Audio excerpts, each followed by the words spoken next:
Vamos a comenzar con la exposición. Voy a comenzar explicándoles un poco de histología. ¿Qué es histología? Histología es la ciencia que estudia todo lo relacionado con los tejidos orgánicos, su estructura microscópica, su desarrollo y sus funciones. La histología es un estudio de las estructuras microscópicas en material biológico, de la forma en que se relaciona, tanto estructural y funcionalmente, los distintos componentes individuales en las células, en los tejidos, con el auxilio de un microscopio. Podemos observar una placa histológica. La histología se identifica a veces con lo que se ha llamado anatomía microscópica, pues su estudio no se detiene en los tejidos, sino que va más allá de la observación, también las células interiormente y otros corpúsculos relacionados con la bioquímica y la citología.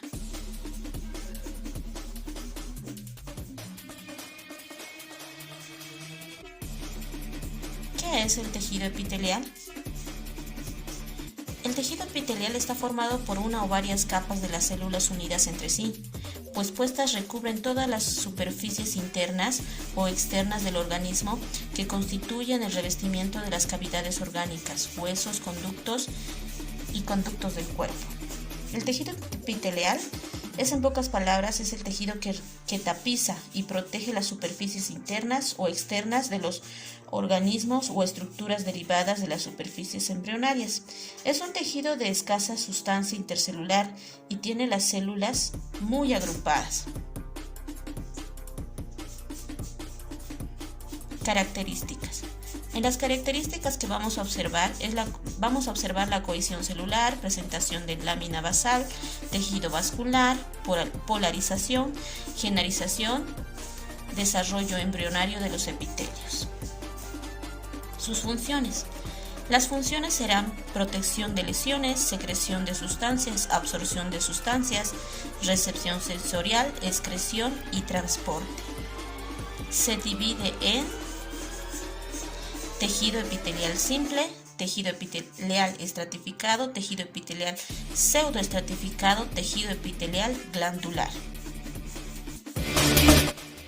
El epitelio plano simple consiste en una sola capa de células planas, a manera de escamas y con núcleos circulares en su centro. La función principal de este es la difusión, la ósmosis y la filtración. Los ejemplos donde lo podemos encontrar son en los alvéolos pulmonares y la cápsula de Bowman.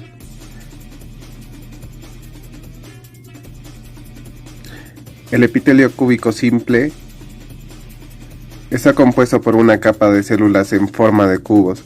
Tiene núcleos esféricos centrales. Las funciones más importantes de ese epitelio son las de absorción y secreción de sustancias.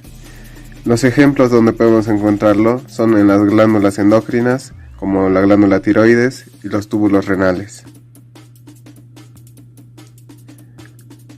Luego tenemos el epitelio cilíndrico simple.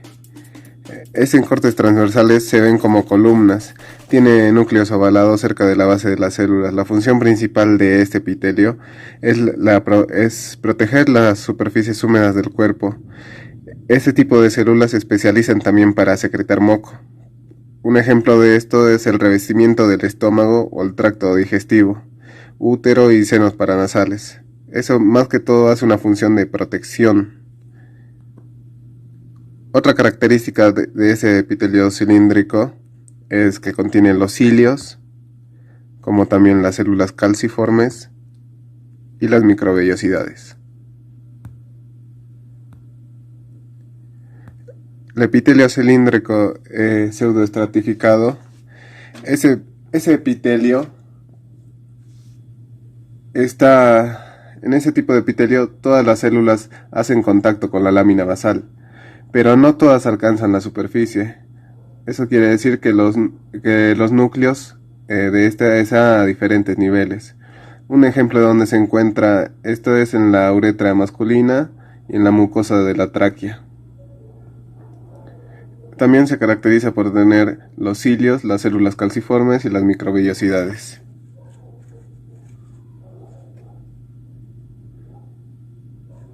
Aquí podemos observar el epitelio plano simple en un corpúsculo renal, en un corte, en una placa histológica. Aquí el epitelio cúbico simple en los túbulos contorneados, como se puede observar. Aquí es el epitelio cilíndrico simple del intestino delgado.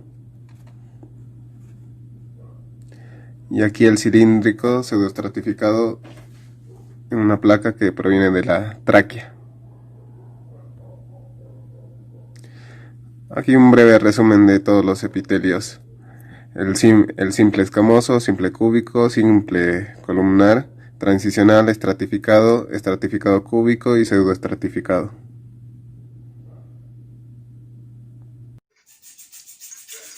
Epitelio plano estratificado.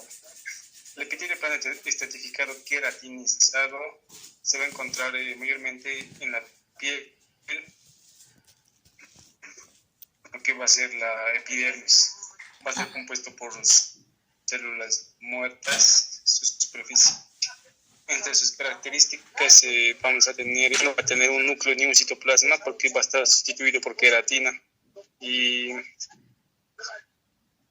va a ser impermeable al agua y va a ser casi impenetrable por bacterias. El epitelio plano estratificado no queratinizado.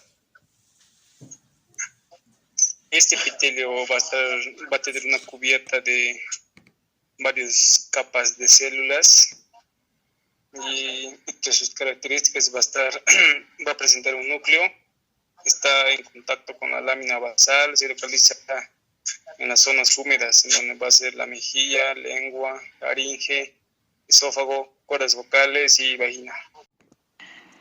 Epitélio estratificado columnar. As funções de proteção é pouco frequente, localizada em pequenas zonas da faringe, conductos excretórios maiores e zona conjuntiva ocular. Epitélio cúbico estratificado se localiza em conductos de glândulas sudoríparas. Consta de duas capas. Tecido glandular. Glândulas que têm grande capacidade de produzir substâncias. Se distinguem em três categorias: exocrinas, endocrinas e mistas. O que é uma glândula? São células ou agregaciones de células cuya función es la secreción. Glándulas exócrinas. Son aquellas cuya secreción pasan a través de un sistema de conductos que las dirigen hasta el exterior del cuerpo y hasta el interior de una cavidad corporal. Ejemplos. Podemos encontrar las glándulas sebáceas, también las glándulas sudoríparas. Otro ejemplo que también podemos ver son las glándulas salivales, las glándulas productoras de bilis del hígado. Se clasifican en unicelulares, son células individuales que se encuentran en el epitelio cilíndrico simple o pseudoestratificado. Son las llamadas células califormes que producen moco. La mucina, cuando se mezcla con agua formado con moco, un líquido viscoso lubricante.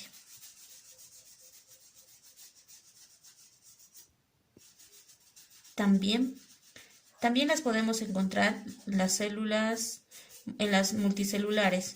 Forman una estructura microscópica que se dividen según dos criterios: ramificadas y una ramificada, y según la formación de una porción secretora.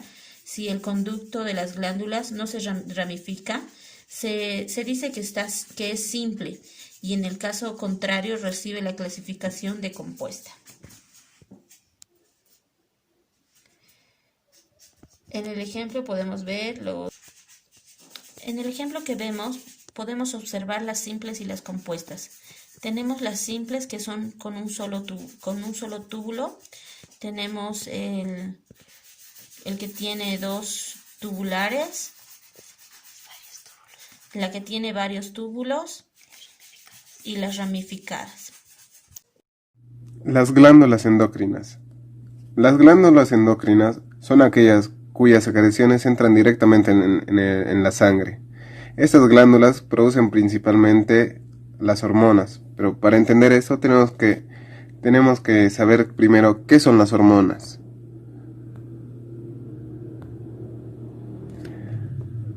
Las hormonas son sustancias químicas que circulan por la sangre, se distribuyen por el cuerpo produciendo efectos sobre determinadas células.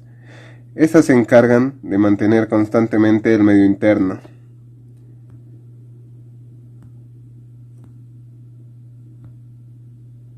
La función de las glándulas endocrinas en sí,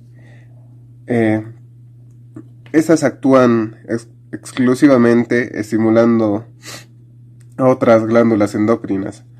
Así lo hacen el hipotálamo y la hipófisis. Otras glándulas endocrinas producen hormonas que actúan sobre otros órganos o tejidos del cuerpo humano. Un ejemplo es el páncreas, como también las gónadas, ovarios y testículos.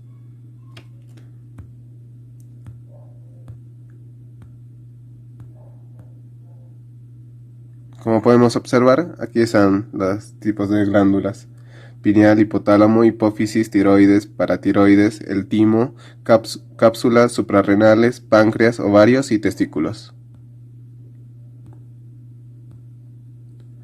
Las glándulas mixtas.